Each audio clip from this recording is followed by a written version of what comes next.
1 বছর রিলেশনের জন্য তোমাকে আমি 50 লাখ টাকা দিব, আর এদেশের নাগরিকতা ফি পাবে। ভেবে দেখো, তোমার সব সমস্যার সমাধান আমার দ্বারাই হবে। বিনিময়ে তুমি আমাকে 1 বছরের জন্য বিয়ে করবে। ডিলে রাজি থাকলে এই ঠিকানায় চলে আসো আগামীকাল সকাল 10টায়। ভ্যানিস শহরের একটা কফি হাউসে বসেছিলাম মন খারাপ করে। এখানে কর্মরত একটা ছেলে আমাকে 1 কাপ কফির সাথে এই পেপারটা দিয়ে গেল। আমি লেখাটা পড়ে অবাক হয়ে গেলাম। নিচে ঠিকানা লেখা। ছেলেটাকে ডাক দিয়ে বললাম, এটা আমাকে কে দিতে বলেছে? ছেলেটা আঙুলের ইশারায় 4 নাম্বার টেবিলটা দেখিয়ে দিল। টেবিলটা আমার একদম পেছনে, সেই দিকেই লক্ষ্য করলাম। একটা চেয়ারে বসে আছে একজন কেউ, হাতে বই। এর কারণে আমি তার মুখ দেখতে পাচ্ছি না। রাগ হলো খুব। নিচের টেবিল ছেড়ে পেপারটা ওই টেবিলে শব্দ করে রাখলাম। ছেলেটা মুখের উপরে থেকে বইটা সরিয়ে চিন্তাহীন ভাবে আমার দিকে তাকিয়ে, সমস্যা কি আপনার? এই চিঠি কেন আমাকে দিয়েছেন? কেন দিয়েছি সেটা বড় কথা নয়, জরিটা দেখো। তোমার এখন টাকার প্রয়োজন, আর আমার তোমাকে প্রয়োজন। আমার কাছে আছে তোমার প্রয়োজনীয় জিনিস, আর তোমার কাছে আছে আমার প্রয়োজনীয় জিনিস। সিম্পল।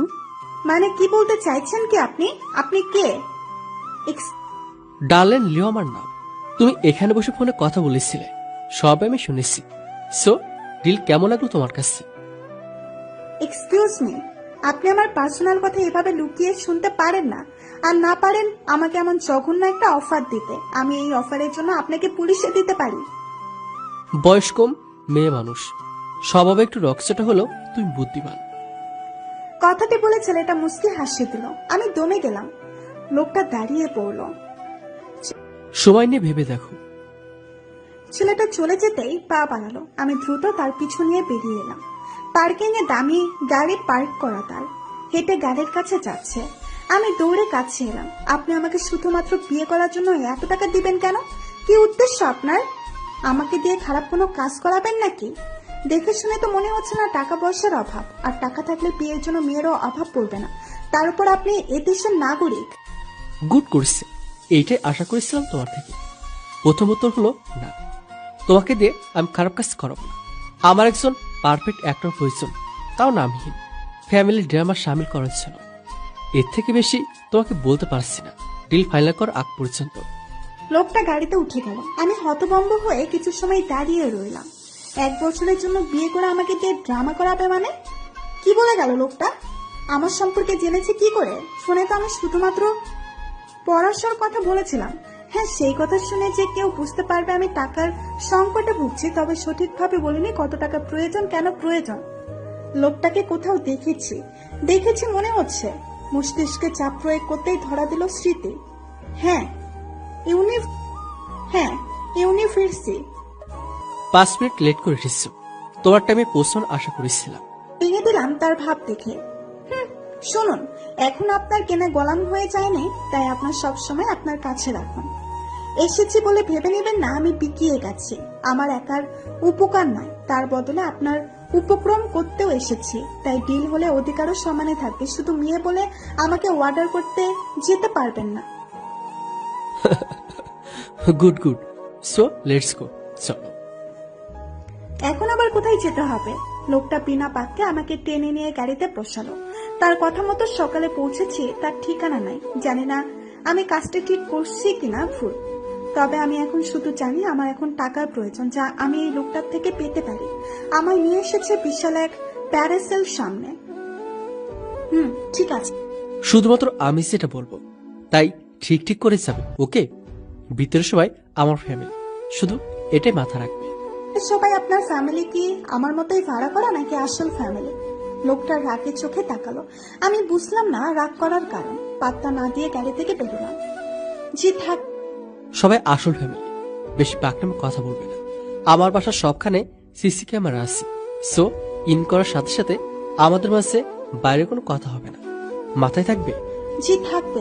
সত্যিই তাই হলো। কয়েক পদের সিকিউরিটি পার করে ভেতরে প্রবেশ করে অবাক হলাম। এত বড় বাড়ি, মনে হয় রাজপ্রাসাদে ঢুকে পড়েছি। উনি একজন কাজের লোককে ডেকে কিছু বললেন।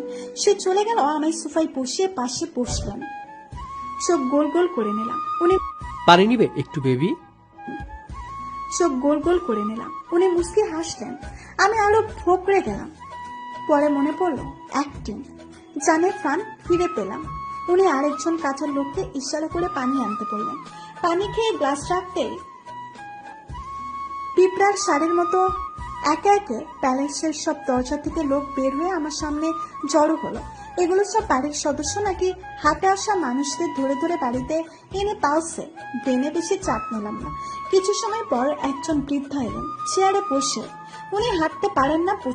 গিরানি, তোমাকে যার কথা বলেছিলাম এই সে, ব্যাঙ্গুলি মেয়ে, Miss Joyita, short for Miss Joy. Honours করেছে মেডিকেল সায়েন্স, স্টুডেন্ট ভিসা। গত 3 বছর ধরে আসছে এখানে, এই বছর লাস্ট সেমিস্টার, তারপর চলে যাওয়ার কথা আছে দেশে। আমি বেশি অবাক হলাম, এই লোক আমায় পুরো জাত গোষ্ঠী কিভাবে জেনেছে? আমি তো বলিনি তাকে আমার নামটাও। পরিচয় পর্ব শেষে আমি বৃদ্ধার পায়ে ধরে সালাম করলাম। কোমল হেসে মাথায় হাত রাখলেন। সর্বমোট 17 জন সদস্য এই বাড়িতে, ছোট বড় মিলে সবার সাথে পরিচিত হলাম। সবশেষে আমাকে খাবারের জন্য আমন্ত্রণ জানালেন। লিও আমার হাত ধরে নিয়ে এলেন ডাইনিং এ। এমন অবেলায় কেউ খাবার খায়?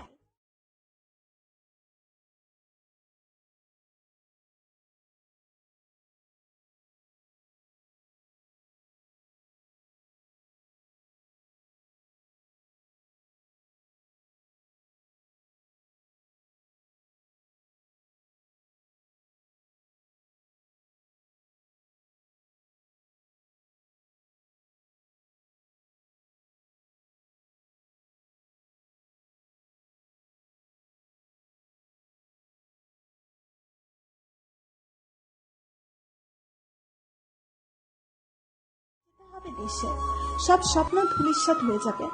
কিছু মিথ্যা মামলায় জড়িয়ে বাবার বিজনেসের সবকিছু সরকার কর্তৃক সিল করে দিয়েছে, এমনকি আমাদের বাড়িটাও। মা বাবা বর্তমানে ছোট ভাইয়াকে নিয়ে নানুর বাড়ি। একবেলা খাবারের টাকা পর্যন্ত বাবার কাছে নেই। কয়েকদিন আগে এই খবর শুনে আমি ভেঙে পড়েছিলাম। আমাকে একটা টাকা পর্যন্ত পাঠাতে পারবে না, সেখানে আমাকে ভার্সিটিতে প্রায় 5 লাখ টাকা জমা দিতে হবে আর্জেন্ট। আমি সব মিলিয়ে পাগলই হয়েছিলাম যে কি হবে, কি করব। শোনো, তোমার বাড়িতে ফোন করে তোর বাবাকে টাকা পাঠাও, আর বলো ভালো একটা লয়ার ঠিক করতে। এত কিছু কিভাবে জানেন? প্রয়োজনে জেনে নিয়েছি।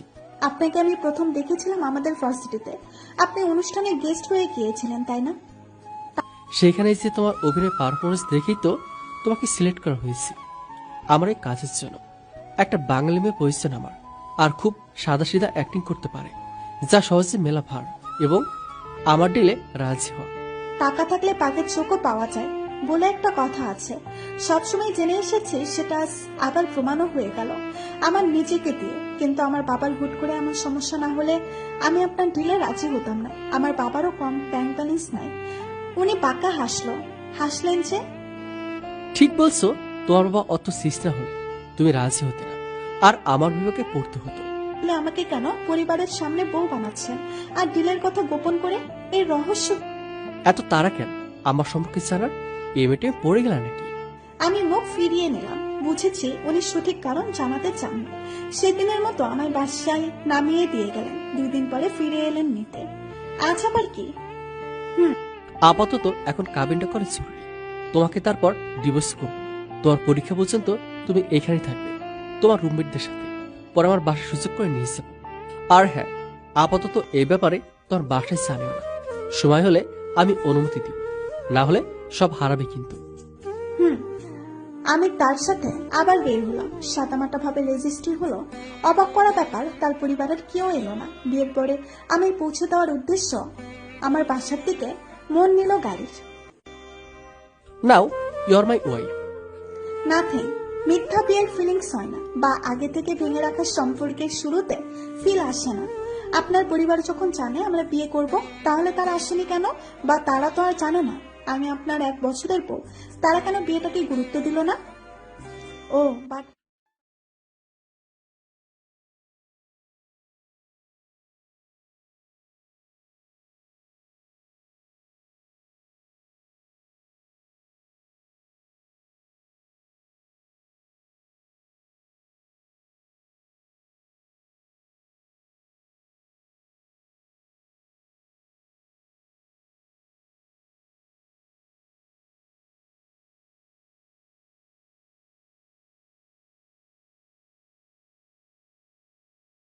বেশি টাকা দিয়ে ডেট পাল্টে দিয়েছি, সেসব তোমার ভাবতে হবে না।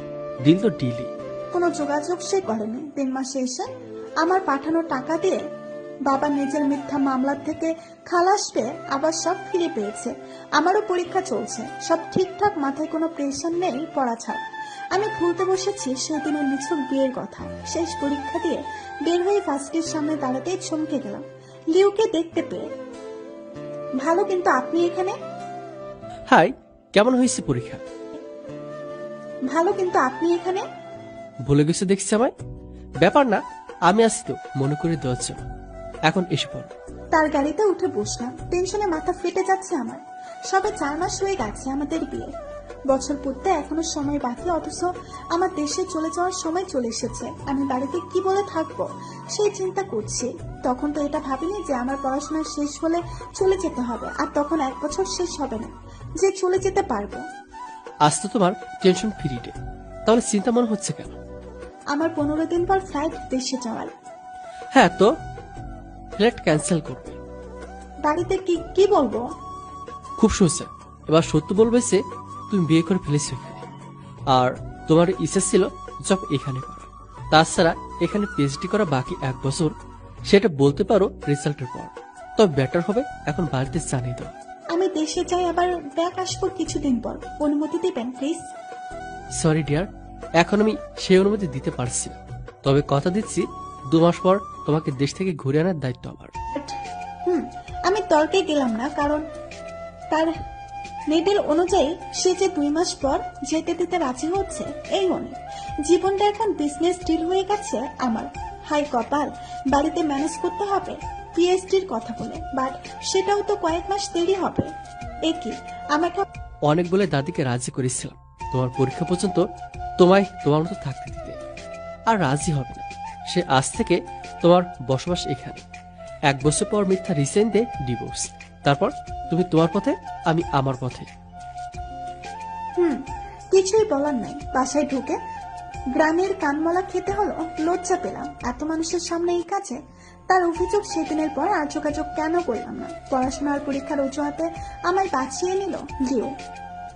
বিন্দু চমকালাম, লজ্জায়ও আমার ব্যালকনিটা তোমার পছন্দ হয়েছে না? চমকালাম, লজ্জায়ও পড়লাম, কারণ এখন থেকে তার রুমে আমার থাকতে হবে। ব্যাপার প্রচুর লজ্জাজনক। লিওর সেদিকেই মন নেই। কাল পাঠিয়ে রাখা হয়েছে আমার বিয়ে ব্যাপারটা অ্যানোজের জন্য। তোমার ড্রেস পেয়েছো? হ্যাঁ, দেশ সহ আরো অনেক কিছু দাদি দিয়েছে। গুড, এখন এসে ঘুমাও। বেশি রাত জেগো না আজ। এমনি এতদিন পড়ার চাপে ঘুম ঠিক হয়নি নিশ্চয়। তোমার চোখের নিচে ডার্ক সার্কেল বলে দিচ্ছে। এটাও খেয়াল করেছেন আজিব। তবে সত্যি ওজন কমার সাথে সাথে চেহারারও কিছুটা খারাপ হয়েছে কিছুদিনের টেনশন আর প্রেশারে। রুমে এসে লিউকে বিছানায় ঘুমাতে দেখে চমকে গেলাম। আমি তাহলে কোথায় ঘুমাবো? আরে আমি কেন এত জায়গা রয়েছে পাশে, তোমার কি হবে না? তুমি কি হাতি? আমি হাতি কেন হব? আমি আপনার সাথে বলতেও আমার লজ্জা লাগলো। কিছু না বলে ভয়ে ভয়ে পাশে ঘুমালাম। মাঝ পরে জাতিয়া, তুমি ঘুমাচ্ছ নাকি বেটে গড়াগড়ি খাচ্ছ? করুণ সুখ তার। আমি একটু লজ্জা পেলাম। আমার ঘুম খারাপ, এক বিছানায় একলা ঘুমানোর অভ্যাস। ঘুমের ঘুরে বারবার লিউকে ডিস্টার্ব করছিলাম। হাত পা তুলে সে বারবার সরিয়ে দিয়েছে, এতে করে আমার ঘুম ছুটে গেছে। বাট কিসের কি ঘুমিয়ে প্লিজ এক জায়গায় শান্ত হয়ে ঘুমাও, এমন করলে তো আমি ঘুমাতেই পারছি না। বাট কিসের কি ঘুমিয়ে গেলাম আবার যাতা। কয়েকদিন লিওর অভ্যাস হয়ে গেল। হঠাৎ এক বিকেলে লিওর বাসায় বাবা মাকে দেখে চমকে গেলাম। দাদি জানালো সারপ্রাইজ দিতে, তাদের এখানে ডেকেছেন। আমি সত্যি সারপ্রাইজ হয়েছি, মরার সারপ্রাইজ। বাবা মা না বলে বিয়ের খবরে অখুশি হলেও শ্বশুর বাড়ি আর লিউকে দেখে হেই, কি করতেছি কিছুই? বাবু কাঁদছে কেন এমন করে? আমি পারবো না তোমার বাবুকে শান্ত করতে, তুমিই করো। আমি চলে যাব বাবার বাড়ি। আবার কি হয়েছে? ছেলে আমার কি করলো? কি করেনি? দেখো কি করেছে। কেচি পেয়ে আমার সুন্দর শাড়িটা বসে বসে কেটে আমাকে দেখিয়ে বলছে, দেখো আম্মা, ডিজাইন করে দিছি তাই থাপ্পড় লাগিয়েছি। ফাজিল ছেলে। এই তোমার আশকারা পেয়ে পেয়ে এই পর্যন্ত আমার 4টা শাড়ি কেটেছে, আর প্রতিবার তুমি আমায় ধমকেছ। ওকে ধমকাতে পারো না? আমার স্যাম, তুমি একটু ঘরে বাইরে যাও, আমি মাম্মিকে শাস্তি দিয়ে আসতেছি। দুইজনের শপিং এ যাবো, মাম্মিকে নিব না। শুনে 4 বছরের ছেলে দৌড়ে ঘরের বাইরে গেল। লিও দরজা আটকে আমায় কাছে টেনে নিল। আমি রাগ দেখালাম। গদগদ হয়ে গলা আহা, রাগ করছো কেন? বসছো একটু বসছিনি, তো আমি দুটো শাড়ি এনে দিব। এখন একটু হাসো। গদগদ হয়ে গলা চড়িয়ে ধরলাম। সত্যি? লিও হেসে মাথা তোলালো। সবসময় লোভ দিয়ে আমার রাগ ভাঙানো, তাই না? তুমি তো গলেছ, আর আমার দেখো না লোভে গলে পড়ো না। আমিও লোভ দেখাবো না। হেসে দিলাম। কয়েক বছর আগেও এই লোক যখন বিয়ের 1 বছর পূর্ণ হয় সারা জীবন ভালোবাসার লোভ দেখিয়ে তার কাছে রেখে দেয়, আমিও গলে যাই। আজ হঠাৎ মনে পড়লো, গলা জড়িয়ে ধরেই বললাম, সত্যি করে বলো তো, আমাকে কেন বিয়ে করেছিলে? কি ছিল তোমার সেই বাধ্যবাধকতা? আজ উত্তর না দিলে আমি সত্যিই বাপের বাড়ি চলে যাব। আমার দাদি ছিলেন বাংলাদেশি, দাদা এদেশে।